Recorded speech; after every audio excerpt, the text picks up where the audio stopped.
Hello, everybody, and welcome to the Kinesio Outdoors podcast, where my goal is to educate you on how to safely enjoy exercise indoors and outdoors, inspire you to experience life outside, and encourage you to live a more active life closer to nature. Today on the podcast, I have Brian Webb. Thanks, Brian, for taking the time out of your day to join me. How are you today? Doing well. I know we had trouble kind of coordinating this, so everybody, Brian is the owner, proprietor, face, best shooter of Impact Archery in Clovis, California, my old town home shop.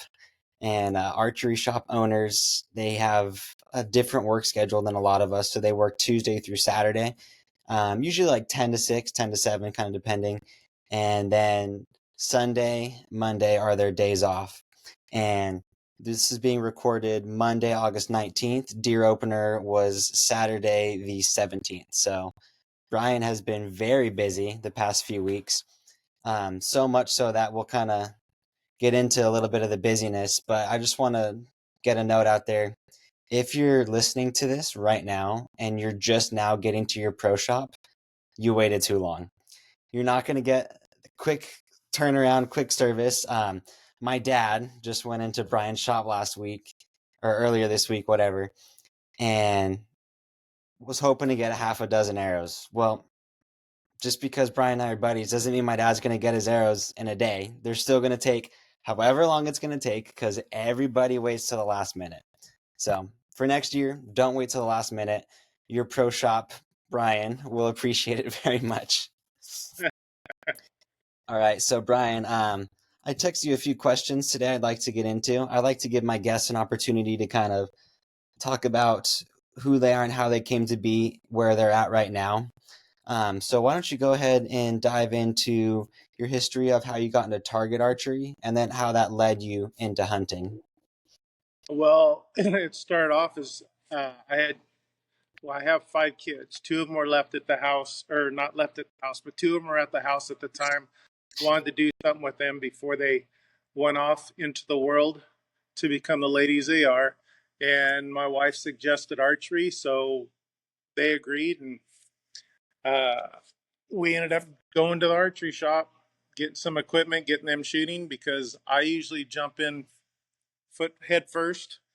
I don't check the water first. I just jump in and go all at it. And let's see, one of them is still shooting. She hunts. She's a real good shot. Brina's a real good shot. And the Mm-hmm. other one's kind of just raising kids. That's all she's doing. But I do have another daughter that shoots very well, Juliet. She shoots archery real well. And then my wife shoots with us. So and we've been doing that for going on 16 years, I think. So the last 7 years, well, probably the last 8 years, because I've had the shop now for seven. Let me Uh, interject real quick, Brian. Sorry. So for those of you listening, Brian is a humble man. He's not going to say, but his family is very successful in the target archery world. Brina was a state champ record and record holder for a while, right? yeah, yeah. She Yeah. started shooting bow hunter, and Yeah. she state record, a state 900, and I think she did. It was a field target. I don't know. She did something. But she had a couple of records it held for a while. Yeah. So I hope she listens to this, which she might not, because she always likes to tease you and me. And Mm-hmm. now we get to brag about her a little bit. So it'll be funny because if she listens to this, she's going to start blushing. Oh no, they told everybody. So Right. that'll be fun. Anyway, so yeah, you bought the shop. I interjected. You bought the shop 7 or 8 years ago, you were saying? Yeah, 7 years ago. The year before that, I think was my first year that I went hunting. It was just up here in D7. It was pretty much driving around. That's not the type of person I am. The, the guy I went with kept telling me, "Oh yeah, I'll take you to my honey hole and we'll get you your first deer." Well, that went on for 3 years, um, and then I have another guy that came in here. So the last 4 years I've been hunting with him, and he kind of showed me the ropes. He goes, "Here's 3 kinds of hunting. This is how we do it, and now it's time for you to do your own." And the first year I did it my own, I actually had about 14 miles on my feet. And it was a Sunday afternoon, about 3 o'clock ish, 2:30, 3 o'clock. Bumped up some deer. They ran out to their safe zone, turned around and looked to see what that funny looking guy was up to. And I I ranged them, glassed them 3 times. I wanted to make sure that the backstop was there, that if I missed him and hit one of the other deer, that it was going to be okay. I wasn't Yeah. going to be hitting anything. And knocked an arrow up, hooked my release up, and sent the shot. He piled up in about 40 yards. So that was my first experience with it, getting a deer. Uh, I think I think deer hunting in this area plays a lot of luck. Yes, you can run into deer, but the minute that mountain gets pressured, Yeah. you don't know what they're going to do. So, Yeah, and I want to add to that because getting an archery buck in D7 is pretty impressive. Maybe not with your group of friends, but my dad has been hunting D7. I'm 27. He's been hunting there for 29 years, and he's gotten on average 1 buck a year because a couple years he got 2 bucks. He okay. has only gotten 2 bucks with his bow in Oh, 27 years. So kind of a big deal. D7, the success rate I think is 3%. yeah. Yeah. So Yeah. They pretty not low. we can say D7 all we want. Anybody can go there. Good luck. Have fun. It's not good hunting. Enjoy the weekend. And if luck falls your way, that'll Yeah, be a success, especially if you spend time preparing yourself. that's right. Yeah, but we're not giving away any honey holes. It's not a great unit. No, it's not a good unit. Yeah. So 3 years ago, you got your first buck. Yeah. How do we feel after that? Were we hooked? Were you still kind of unsure? No, no, that kind of hooked, kind of open my eyes to the luck properties of hunting. You can go out and do a lot of preparing yourself and still not see animals. Yep, And there's nothing that healthy at that point. But spending your time in the woods is also a success. exactly. Yeah, I would agree with that. And one thing that I think is cool is you started out in the target archery world, so you're Mhm. very proficient with a bow. For those listening, again, Brian won't say this, but he has finished very high in the Reading tournament before. There's a video on YouTube. I dug around the archives one time and I found it. So you're definitely no stranger to pressure, but it's a different kind of pressure with hunting, right? So after that, I feel that you got a lot more credibility and more of an ability to relate to a lot of your clients, a lot of your customers, Yes. because the target archery community, at least in Clovis, is pretty small, right? You might get, what is it, Yeah. 1 to 10, 1 to 20 people that are target shooters. Roughly, I haven't done the numbers, but yeah, we have some. We have some target, but for the majority, most of my customers are hunters. I'm going to say 85, 88% are hunters. That So, sounds pretty close to what I've seen in there. And one thing I will say, and again, brag about you a little bit, I personally think that you've kind of promoted the target archery more than some of the other shops in the area. And I think you've helped to grow the target archer numbers in Clovis. So that's just yeah, something that I've noticed. yeah, it's I I, I think the reason I push the target is because of the success with the hunting. Hmm. Because I've been told by many hunters, oh my God, first deer you get on, you're gonna have target panic. You're gonna lose your head and forget how to shoot your bow. I think target allows you to prepare yourself as far as being an archer. Uh, Being a hunter, it can be a fork, a knife, a pitchfork, a spear, whatever. It's just a tool you're using. That's what the bow is. But being the archer, um, you don't have to think as much of making a shot as you do of making a good shot. Yep. If that, so being the hunter is learning a trade that guys come in and think, oh wow, I buy a bow, I'm a hunter. Boy, you got a long way to go. And some of Yep. them get lucky. I'm not saying that's not the case, but some of them do get lucky and happen to get a deer their first year out.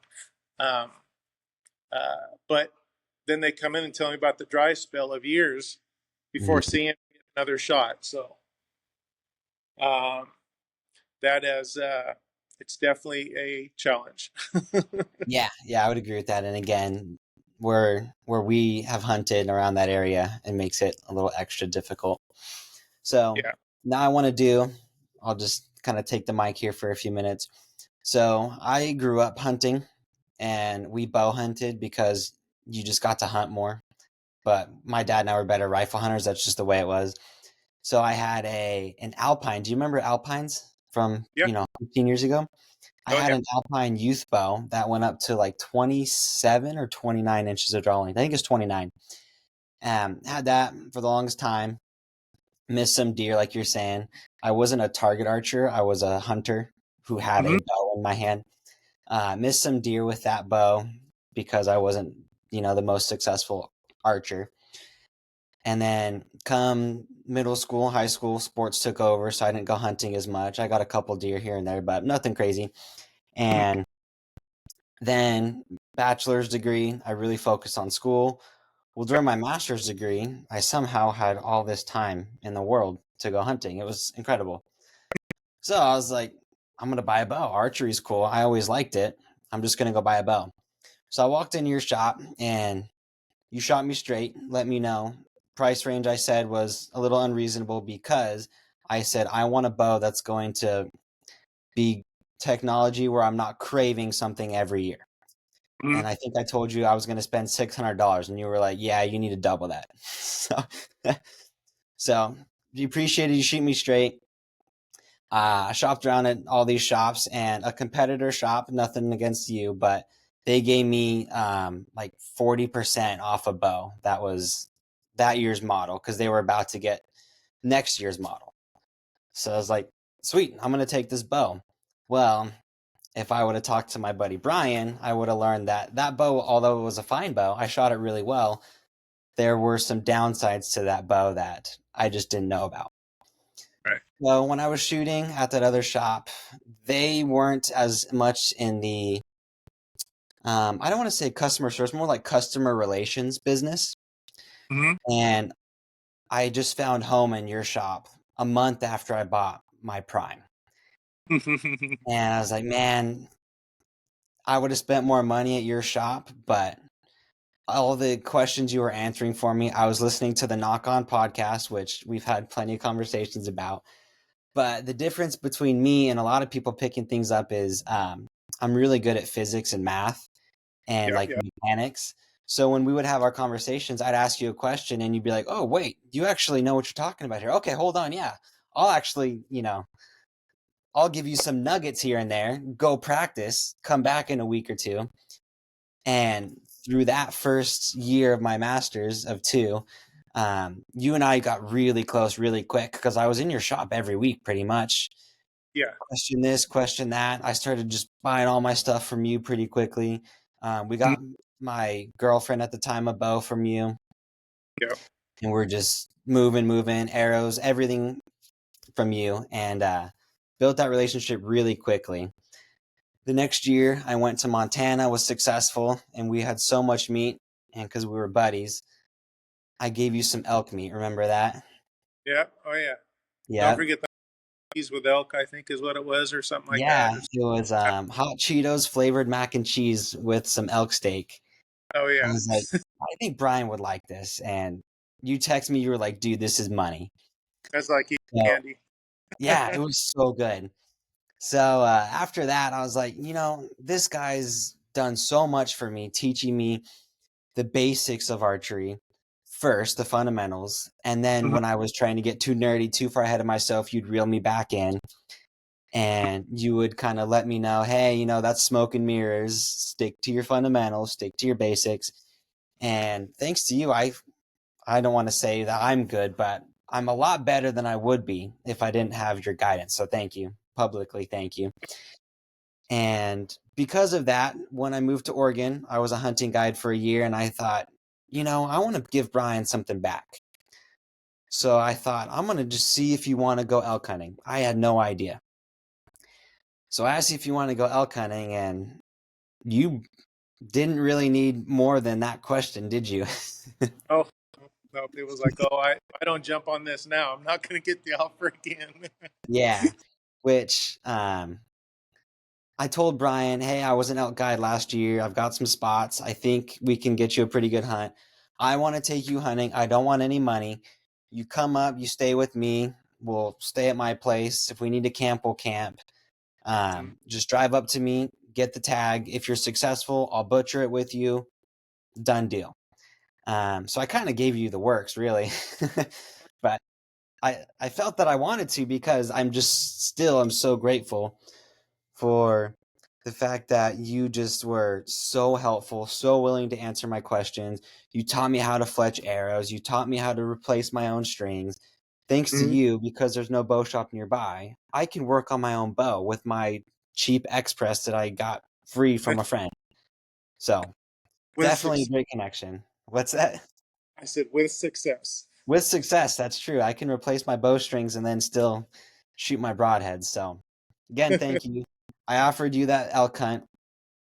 You didn't turn it down. Almost immediately, it was well, let me ask my wife, Yep. because we joke that our wives are the bosses, right? And then as soon as she gave you the green light, we're planning, right? Absolutely. So we're kind of planning. I told you what it was going to be like, and I want to hear how you prepared. I want to hear the gear that you purchased. I want to hear the archery setup that you had. And then I want to hear physically what you were going to do to prepare. So let's start with what gear you purchased, because we were going to do elk hunting, which is a lot different than deer hunting, walking 2 miles. You could drag a deer 2 miles. You're not going to drag an elk, I don't know, Mm, 100 feet. So no. yeah. So let's start with the gear purchases that you made, because again, you're more of a novice hunter, Mhm. and I think this will be helpful for anybody who's looking to get into hunting, how you started, because everything you had was pretty much perfect. So if you don't mind, go ahead and share that. Yeah, as far as the bow goes, at that time, um, well, going into it, I had a PSE Mach 1, Hmm. and the the the reps told me at that point, hey, you need to bump up your game. Uh, you're giving your customers bad reference of, if you have an old bow, why should they buy a new bow? So I was like, okay, fine. So I, I, being fortunate having the shop, I was able to shoot the bows I have. I carry Hoyt, PSE, Bowtech, and Elite, um, and all of them are great bows. But I was looking for something to replace what I had in the Mach 1, which I had a little bit more feet per second in it. Not a speed bow. I just wanted something that I can shoot 60, 65 pounds and still maintain the same arrows, not have to change arrows, but still get the job done and be close. Very, um, I guess, subtle with the arrow speed. I know it. I'm in tempo with it, Yep. so to speak. Um, so I had a bow hanging on the wall. I tried it out and called the rep. He says, I'll just send you a bow. It ended up being the SR 350 Bowtech, and it was an absolute phenomenal bow. Then I had a customer that came in after I'd set that first bow up, which was a 70 pounder. Um, I backed down. I think I had it at like 67, 66, 67 pounds. And he blew his bow up, uh, what, a week or so before. Mhm. And it was Revolt X. He goes, man, what am I going to do? I need this. I'm going to be going this weekend. So I immediately got on the phone, said, hey, this is what's going on with my rep. He says, sell him the bow. I'll send you another one. It'll be there in a week. So, and this is, we're coming on weeks in front of doing our hunt. Yeah, it was like 2 weeks before, wasn't it? Yeah. So I'm So freaking out, last resort, but took care of the customer. I got the bow in. They sent me a 60 pound this next time, and I could actually shoot it at 60, I think it was 62 or 63 pounds and still maintain the speed. So that excited me. And then I went out tuning it at 50 yards, and that bow was absolutely money. Usually, when I tune in the shop, do the paper tune, I do it at two different yardages. Um, and I usually can see a paper tune real well. But in my career of hunting, Uh, I'd always be about a baseball size to the right is where my broadheads would hit because I shoot uh, solids. I don't shoot Mhm. mechanical, so or fixed blade.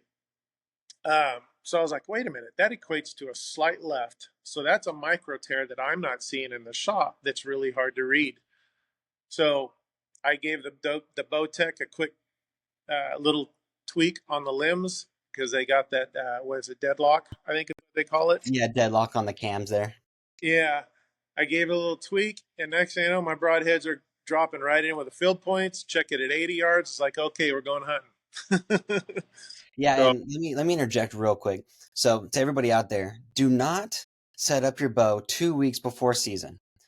Ryan is a very accomplished target archer who regularly practices at 100 to more than 100 yards.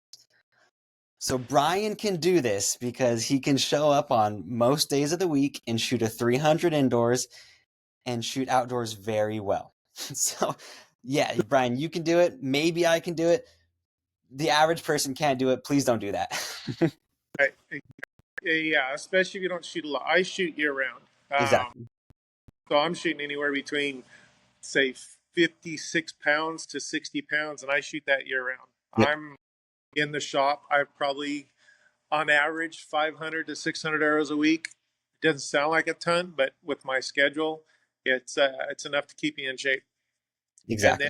I'll start shooting my hunting bow usually a month in front of, and I also training while I do that because if I'm shooting my hunting bow, I'm getting ready for hunting. Mhm. I usually do that up at the Fresno Field Archers, where I belong, and I'll do a speed walk up and down the hills. You know, get up. You're still breathing hard. Shoot targets. Grab. Go to the next one. It's just a continuous deal for about 28 targets. Sometimes I go more, but it's usually about 28 targets. Um, and the heart rate's up, so it's not going to simulate climbing a mountain in Oregon. Yeah, we'll get there. It's simulating that. I'm 59 years old now, and it's not going to simulate climbing a mountain, but it's going to keep your heart rate up enough to where you get to exercise. Um, and then I usually carry a backpack. Sometimes I got weight in it. Sometimes it's just a lot of bottles of water. Yeah. So, So uh, real quick, why don't you go over SR 350?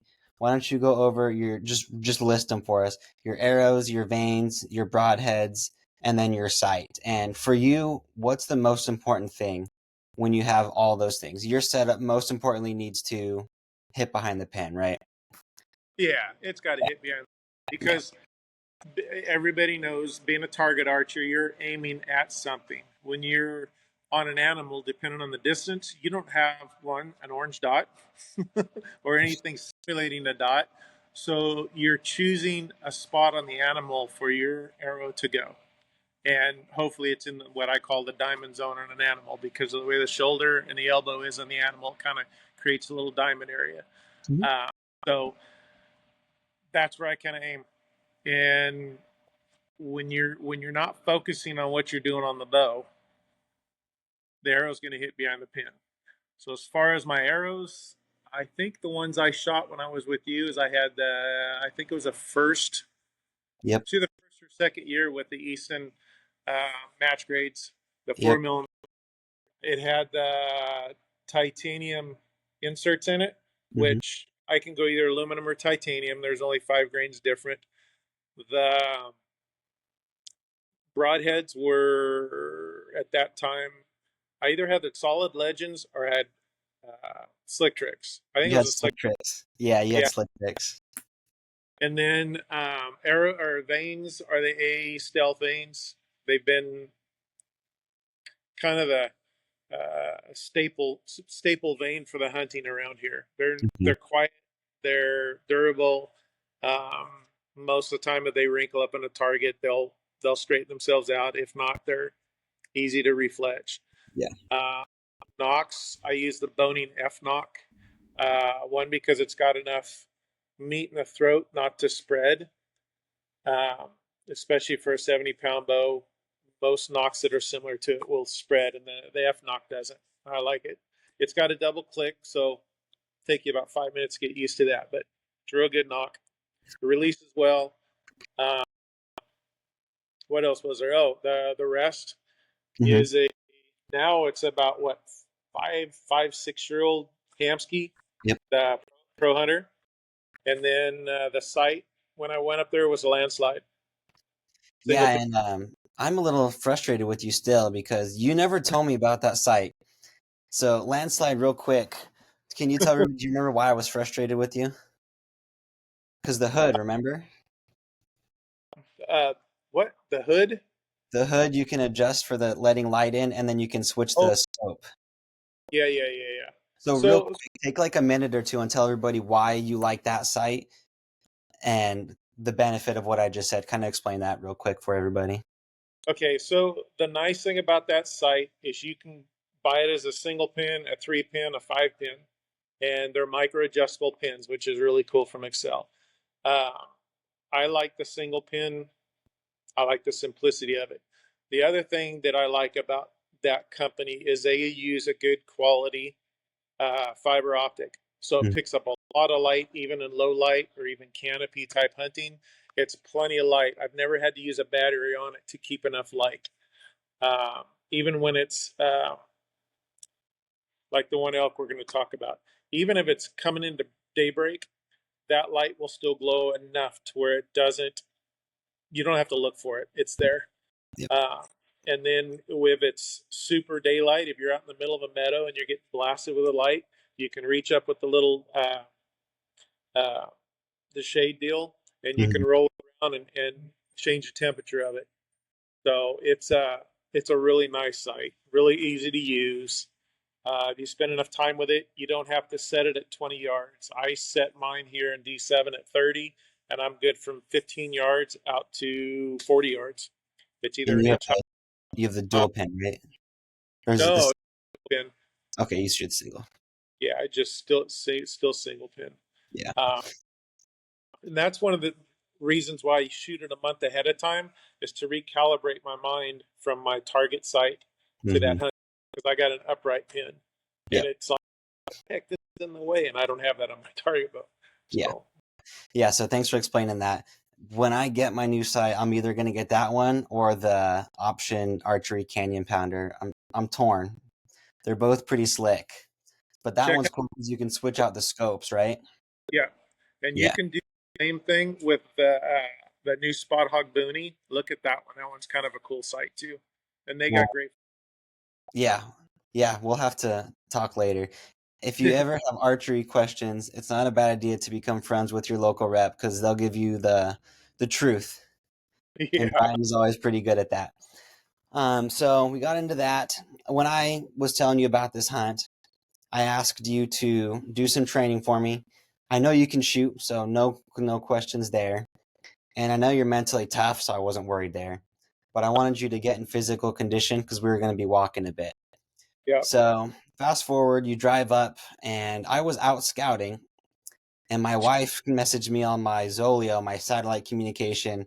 Hey, I'm nauseous. I called the doctor. They want you to drive me in. So Brian's driving up. He's 2 hours away, and I said, "Hey, look, I'm really sorry. My wife is 2 months postpartum. I'm gonna take her to the hospital. I can't take you out tonight. I've got an elk burger for you in the fridge. I'll be back at dark, I think." Turns out she was fine. Thanks for being cool about that. You know, family does come first, but I felt really bad. Yeah, not a problem. And next morning, we went after it. So while we're driving over, I'm talking to you about your training, and you go, "Yeah, I didn't really do that."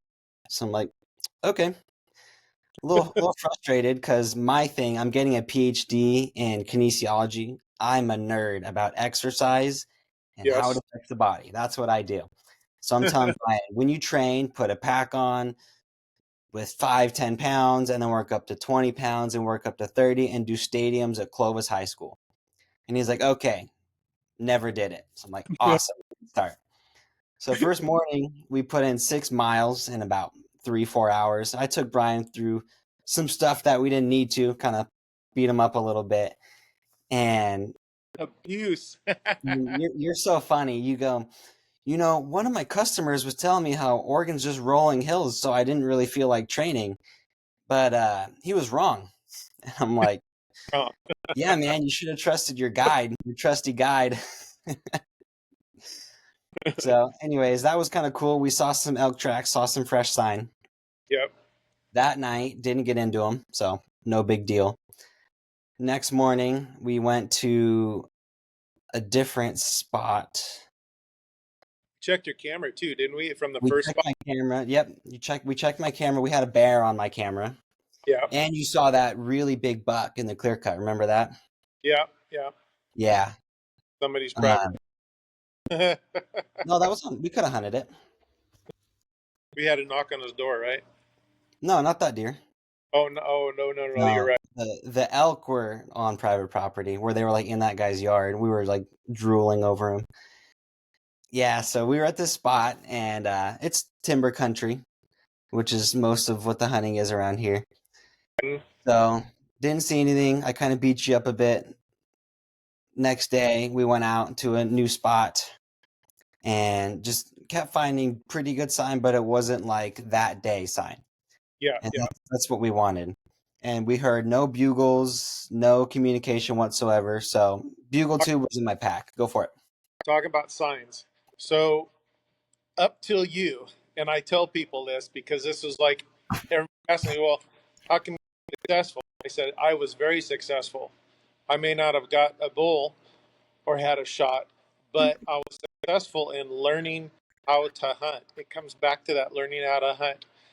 Previous years going out with these different guys, they say, "Oh, that's a fresh track. Oh, that's a day old track. Oh, that thing's been there for a while." Nobody took the time to stop and show me the difference. I'd ask, "So what's the difference? How can I tell?" "Oh, you'll figure it out."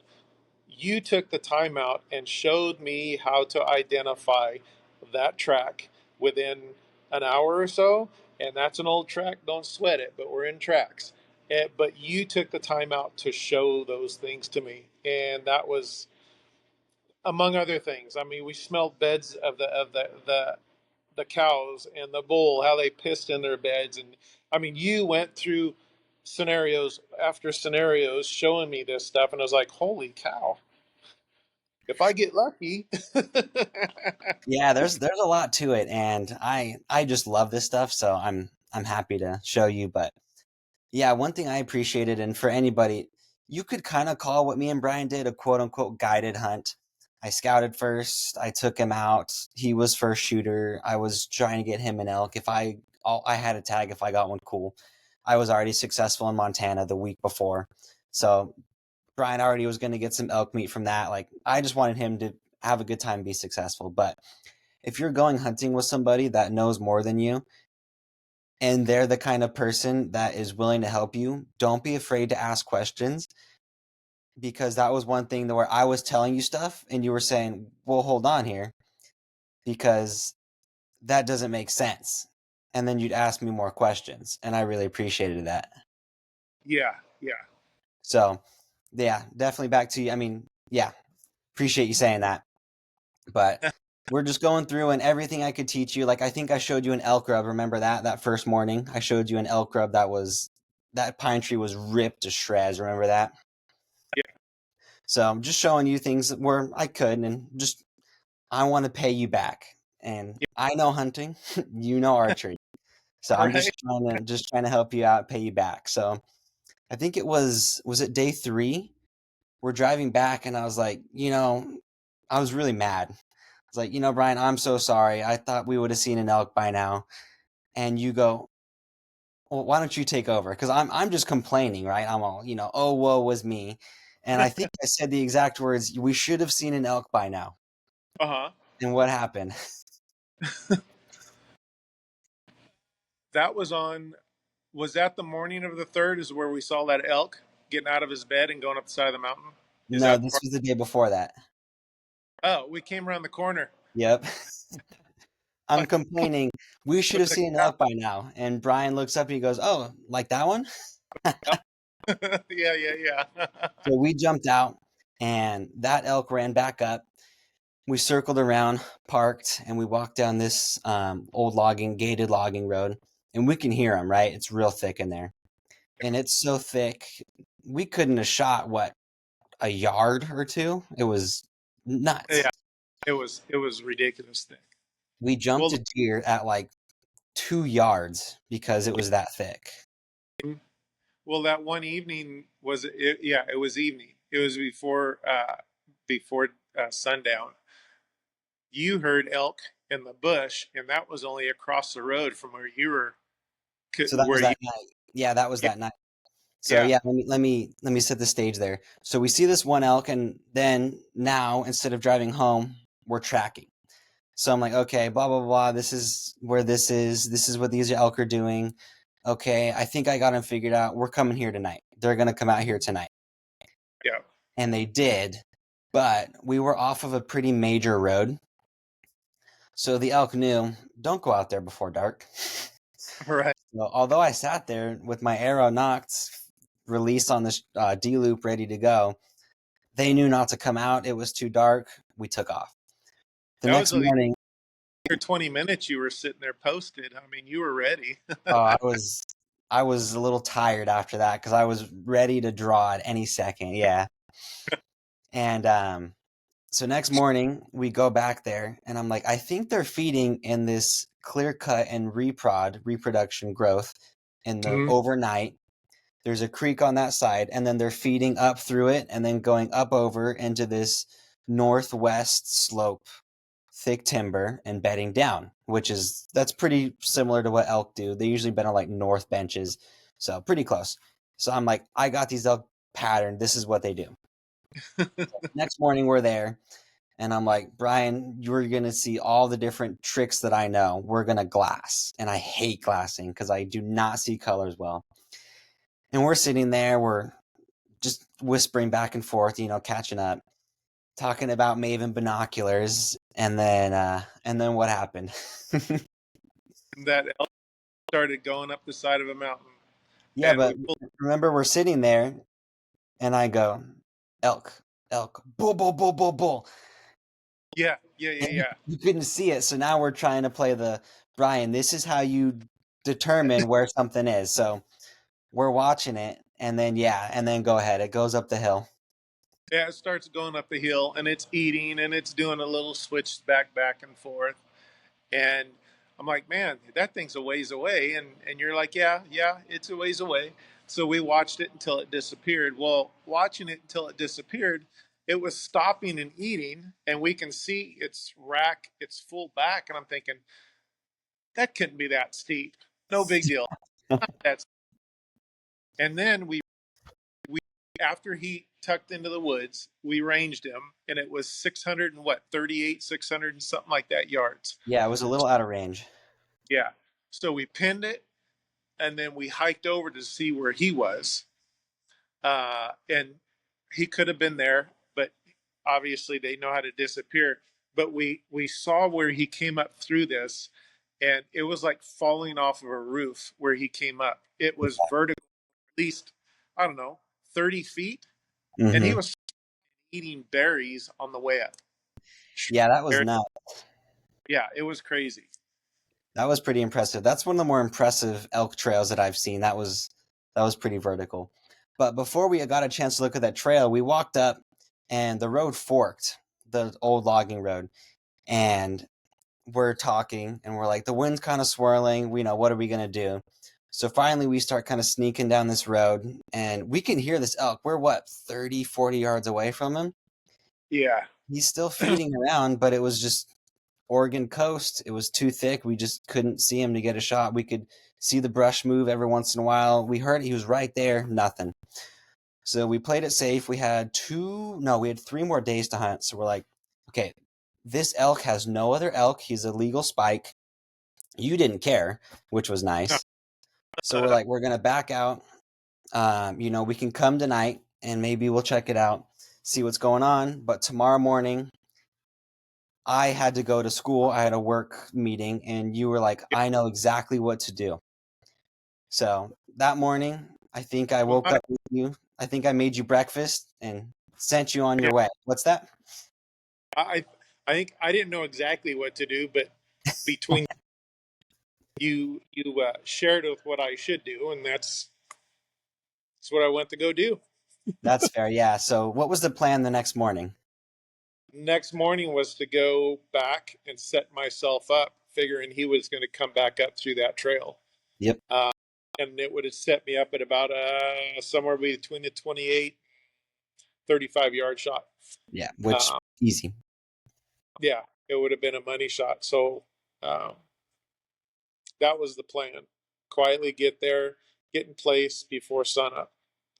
And in the process of that, Yeah. we're walking up the trail, and it was dark, and I heard some movement, and it wasn't dark dark. It was bright enough to where I could see silhouettes of animals. Yeah. And at first I saw a couple cows, and I saw a couple more cows.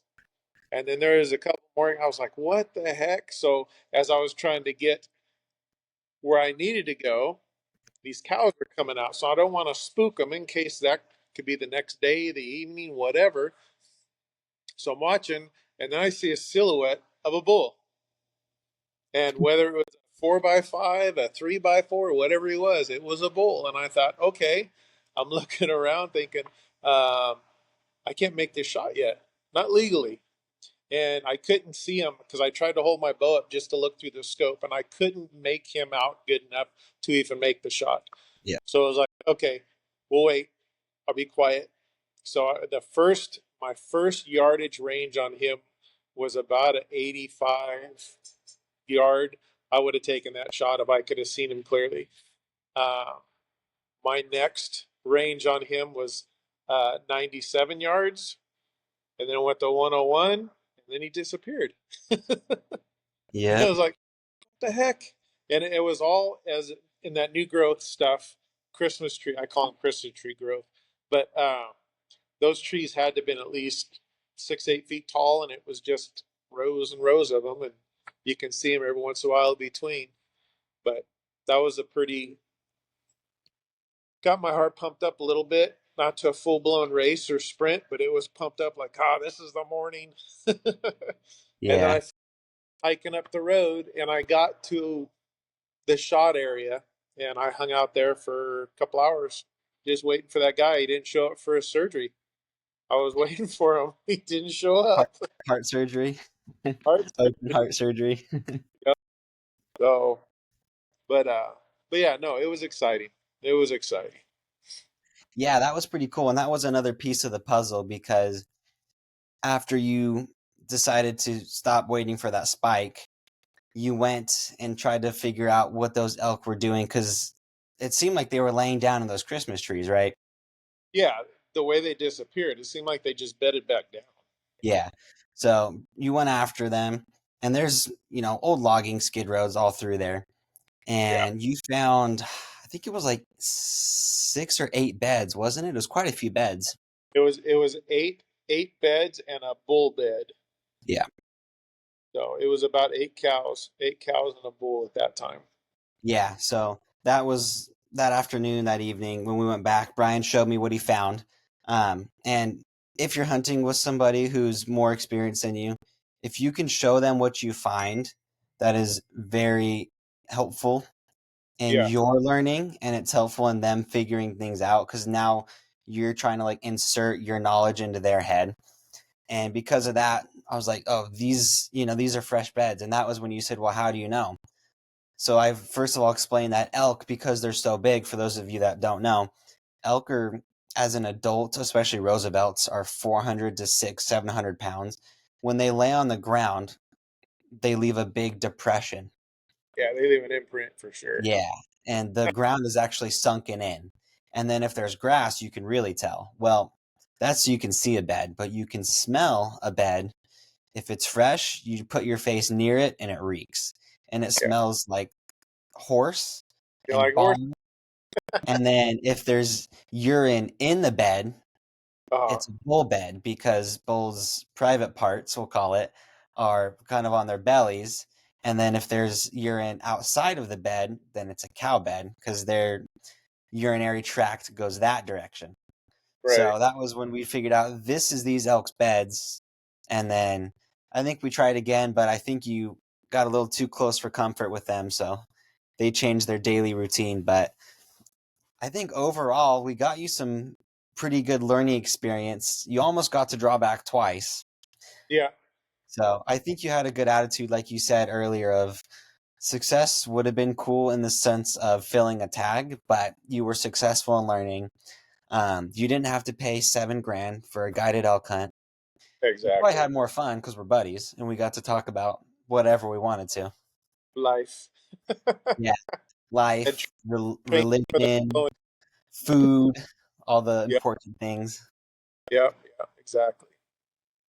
So, Your got a bull too. That year we got to go see that. yeah, we got to go see his bull and talk about what we were getting into, which was pretty cool. Yeah, So, I would say it was definitely a fun trip. And after that, um, you pretty much have an open invitation with me. Can't go this year, but we'll try to get something next year. for sure. Yeah, So, absolutely. after the experience, what are some things that you learned and some advice you could give people and some advice that you're going to use for your own preparation when I take you on your next elk hunt, maybe next season? Um, Definitely get in shape. The it's way different. Elk hunting is way different than deer hunting.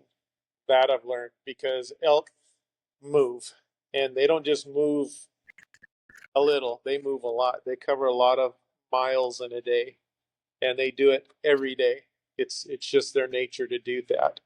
Um, so definitely be in shape for it because if you get one, you might have to go a bit if you don't make that good shot.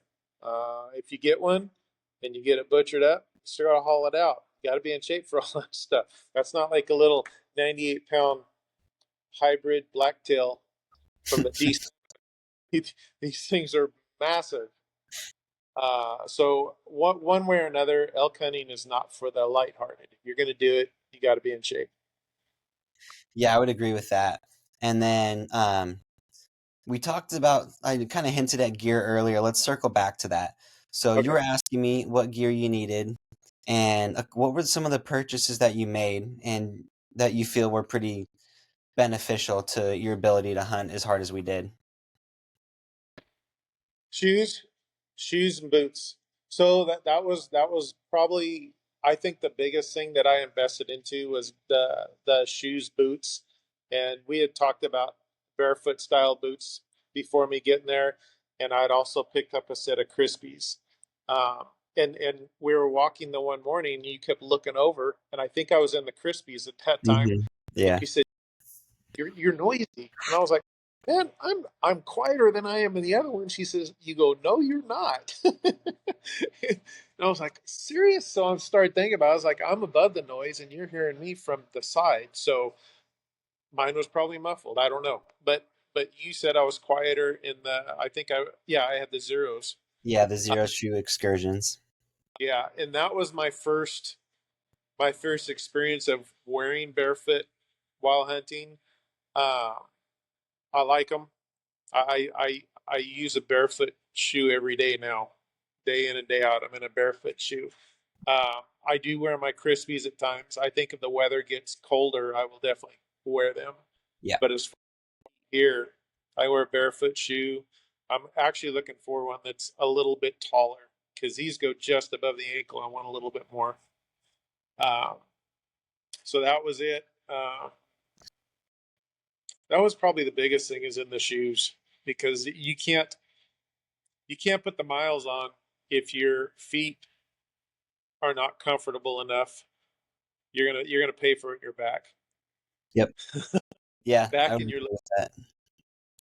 Uh, I had the pack already. I don't think I had too much in it other than I filled a water bladder. Trying Yeah, to I think think if I you had picked. snacks, you had a knife and some game bags. You didn't have much. I had everything you needed. Yes, I yes, had a first aid kit and I had my own kill kit. I had gloves if we needed them. Yeah, you just mainly, I just told you to focus on your water. yeah, yeah. And then one thing learning from that was my first time in probably 3 years of hunting with a bow because I had the carbon bow, and Hmm. was either the first or second when I asked you if you had gloves because I forgot Yeah. mine. That bow was stinking cold. So they're getting the aluminum bows down pretty good. Not all carbon bows are created equal because they're even though you're getting a good one, you're still looking at 4 pounds for most of them. Mhm. Um, and now I'm back on my original boat of hunting with the PSE because a half a pound's a half a pound, and that's what you're getting difference between that and the other ones. You know, you Yep. get a half a pound weight. Uh, I like hunting with stabilizers. I'm I say I'm an old fart, but there's these old guys still getting out there. They're in their 80s, and they're like, "You're a youngster." So I have to change my attitude a little bit. Yeah, and I think you use the quivalizer, right? Yeah, I well, it's a modified quivalizer. Yeah, yeah, of course. Um, but yeah, I'm using the quivalizer, and then I think the back bar is like a 12-inch bar. Not a whole lot of weight on the bow. Right now, it's geared up, uh, full quiver, stabilizers, sight rest, ready to go. It's just under 7 pounds with everything. Um, That's bad. these bows weigh 7 pounds with a sight and a rest on them. It's like that's not. Yeah, the Hoyts and Matthews are a little heavy. Yeah, they a little heavy.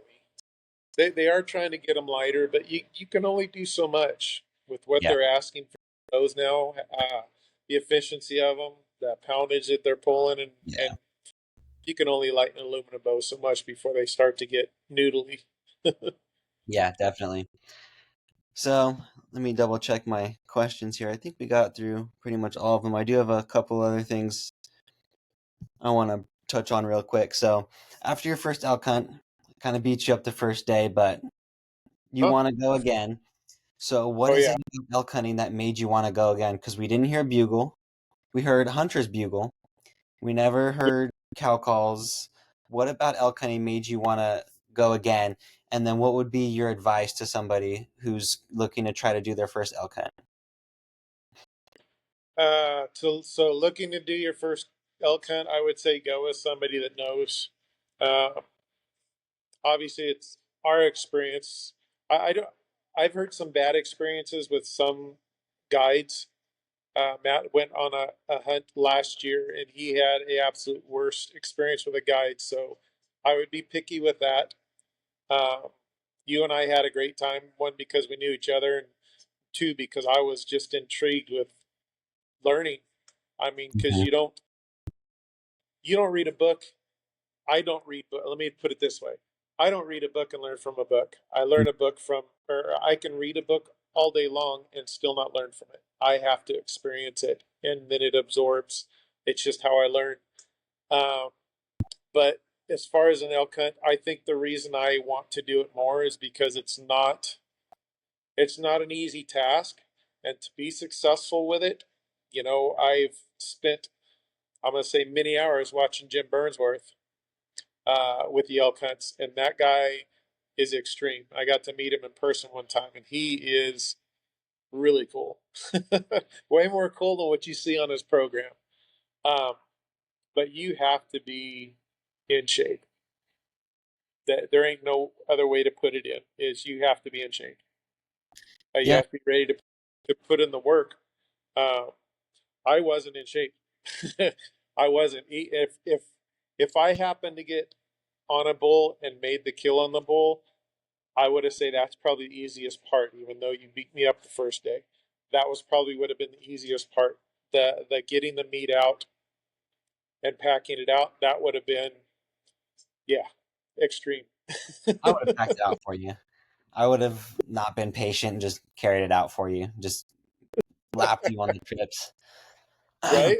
Yeah, I think that's a great point. So, just kind of to summarize, um, one, do it, go, it's fun, but Yeah, try to go with somebody who's gone and who's going to be patient with you rather than some of your previous mentors of that's a track, yeah, figure it out, right? And yeah, then, yeah, like you said, get in shape. And if you're not sure how to get in shape, ask somebody who's done it. But exactly. you're not gonna you're not going to look back and say, "Man, I was too in shape." You're not gonna be like, "Darn it, I wasted my time getting in shape." Yeah, you're not wasting your time. All right, well, that's pretty much sums it up. One thing I will say is, Brian, you sell custom stabilizers. They're called Carbon Craft stabilizers. No, sir, not anymore. Not anymore. Oh, I have one of the last ones. It's like exclusive now. No, no, no, no, no. It is now Target One Archery Products is the name Okay. of it. Okay. It is. I was partnered up with some people, with a couple guys, and I couldn't get them to do meetings. Yeah. I tried to take it a step further along with another gentleman, and we can never get. We tried 4 times, and Yeah. it's their business, and they couldn't take the time to just have meetings to find out where they're at, where they want us to be, where they, what they see in 5. So I just decided, okay, I'm done. So I am currently making new caps. I know how to build a great bar. I'm just moving forward. I've been working with an engineer on redesigning the cap to make it hold up better. Not that the other ones were bad, but he had made a couple suggestions, and then I talked to a couple, not just pro archers, but elite pro. That top 1.8%. Mm-hmm. I now have him as a Bowtech rep, and he was pretty much saying the same thing that my machinist was saying. So we're gonna be putting together some new bars. And if you damage a carbon craft bar, it was really hard. Say you had a cap rotate, which Mm-hmm. has been known to happen. You had a Yep. cap rotate. Now I can cut that cap off, put the new cap on, and have that bar back to you sooner. Because before I would literally make you a new bar Yep. because there's no way to get that cap insert out. This way here will be better. So Well, that's exciting. I need to get my hands on some new bars then. So Brian makes front and back bars. yep. Owner, proprietor. You're the face of Impact Archery. Yeah. Chief I bottle. personally, yeah, I personally think you're the best shop around, and I've been to quite a few of them. And one thing that's special about your place, this will be the last thing I brag about. I know you're not the biggest fan of it. If you go to Impact Archery, if you're there more than once or twice, you'll find, if for those adults listening, it's like a bar. People go there, they sit on the stools and their buddies and they hang out and they have good conversations, and it's this community that you built. So it's more than people come in and pay you money and you give them a service. There's a family community aspect of it with you and Alexis at the center that I think is pretty rare, especially given the size of Clovis and Fresno. So if you're looking for that, if you've got, some basic questions, Brian's going to let you know if you're going, a little bit too far off the deep end. But I still, even though I live in Oregon, I call you for questions. I buy my products from you. Every time I visit, before I go, I call you a month ahead of time. Brian, this is my list. I'll be there in a month with some cash. Yep. And that's what we do. You're my shop. You're going to be my shop until my parents move. And even then, my in laws are going to be there. So you'll still probably be my shop after that. So I can't say enough good things about your shop. You do great things. You're a great bow technician. Even on the phone, I can call you and you can figure out what I'm doing wrong and help steer me right. So can't say enough good things about you. Alexis is pretty great. She can be a little strong if you're fiddling around at the line, but Yeah. Yeah. she's I think that's awesome. Irish in her. Yeah, yeah, I think so. And again, if you're looking to get into archery, Brian's got some lanes. You can rent a lane, Yeah. try that out for a bit, and again, can't say enough good things. Highly recommend you guys as a shop. You're my go-to shop unless you have anything else to say. Oh, your Instagram. Let's end with that. Your Instagram. My Instagram. It's oh my goodness. It's I Impact think Archery Clovis, right? yeah, it's either Impact Archery Clovis or Impact Archery Let me check. Inc. I'll check right now. Man, I don't use that stuff often enough. I know we're trying to get you to use it more. So it is Impact Archery Clovis, all one word. Okay. And then Brian will post like some new bows he gets in. He'll post some shoots. He'll post updates with the shop. If you're a successful hunter, he'll put you on his Instagram so you can get your, time in the sunshine. Yeah. But again, I highly recommend you guys. Thanks for teaching me all that you did. You're definitely my Okay. primary archery mentor. I look forward to our future elk hunt. I'm hoping next year, if not the year after. Yes. Well, hopefully the projects will be done, and then it will be next year. So Yeah, that'll I be didn't a good go. time. I didn't go opening weekend. I was gonna go, and I thought, man, I got to get this stuff done. Otherwise, the house will never. I'll keep postponing it because I'll go hunt. I'll go do this.